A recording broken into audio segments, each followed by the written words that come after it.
Hello everyone, and this is a cartoon discussion video on toxic friendships in cartoons. I'm not just talking about friends in cartoons that will occasionally fight each other. I'm talking about like when you're watching the show, you question why these two characters are friends, and pretty much to the point. Especially when it's the type of friends who are constantly at each other's throats and stuff. Yeah, they're always arguing, fighting each other, and as an audience, you kind of question why they're friends in the first place.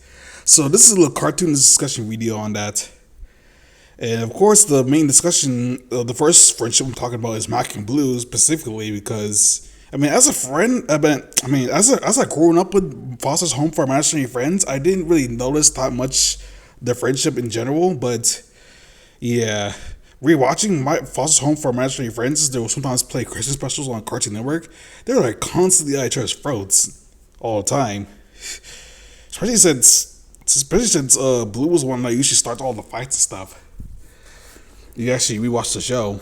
Blue usually starts the fights, and Max is usually the straight man of the friendship. Usually tries to correct them, and of course Blue tries to ignore him and stuff. Yeah. Especially since the show's called Foster's Home for Imaginary Friends. It's supposed to be your imaginary friend. And you're constantly fighting with them. Yeah.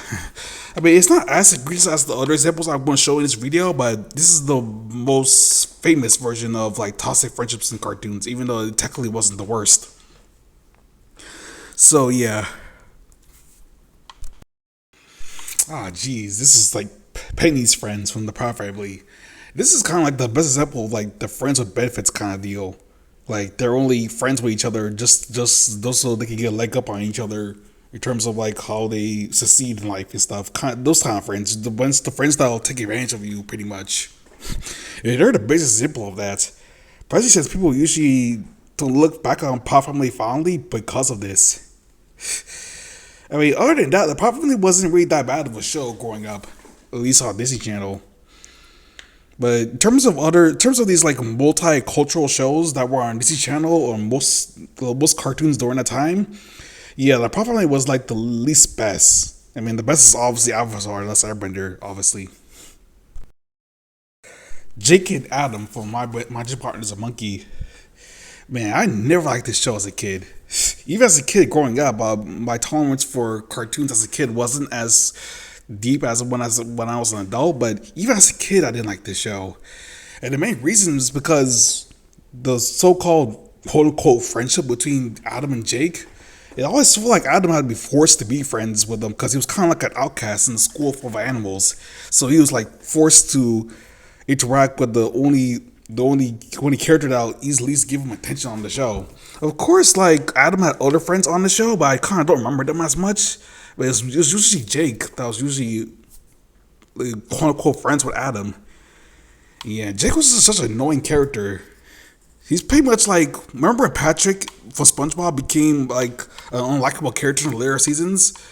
Yeah, it's like that, but on steroids, pretty much. Unlikable Patrick, people come up with Patrick's like prank videos. It's like that, but on like steroids for Jake. Naruto and Sasuke, the more infamous example of toxic friendships, at least in anime, at least. I mean, they're pretty much toxic friendships in anime, pretty much, but I'm using this as an example mostly because it's mostly a problem with the genre in general, shonen anime in general, that the amount of toxic friendships that are in shonen animes. Yeah.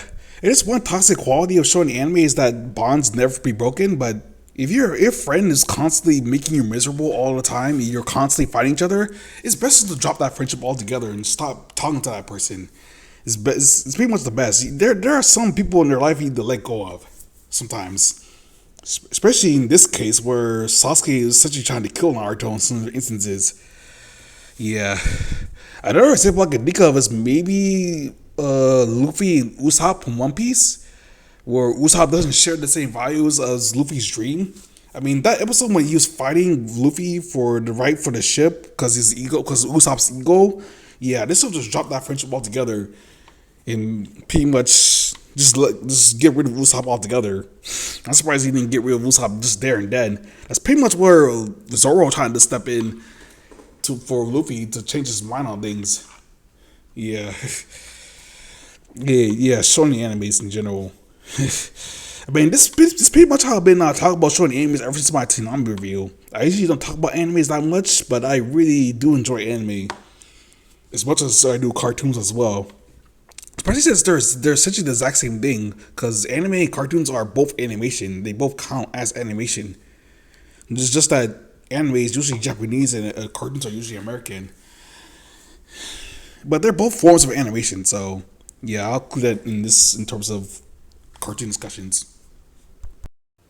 And this is part of the video where I talk about friendships that people think are toxic but actually aren't really that bad compared to the ones I've described in this video. And that's the friendship between the Grim, Mandy, and Billy. Yeah. I mean, there is moments where Grim tries to get rid of the kids. He doesn't want to be friends with them. But if you look at it back then, if you look at the first episode, it was kind of his fault is the reason why they're friends in the first place. He kind of didn't have to make that bet in order to be friends with them forever. So it's kind of his fault, pretty much in that situation, pretty much. In terms of Billy and Mandy being friends, you can kind of tell they're pretty much best friends, especially since they actually care about each other. I mean, they are pretty much jerks to Grim mostly, but yeah, it's still Grim's fault technically that he's friends with two kids forever, pretty much. It's kind of hilarious that way.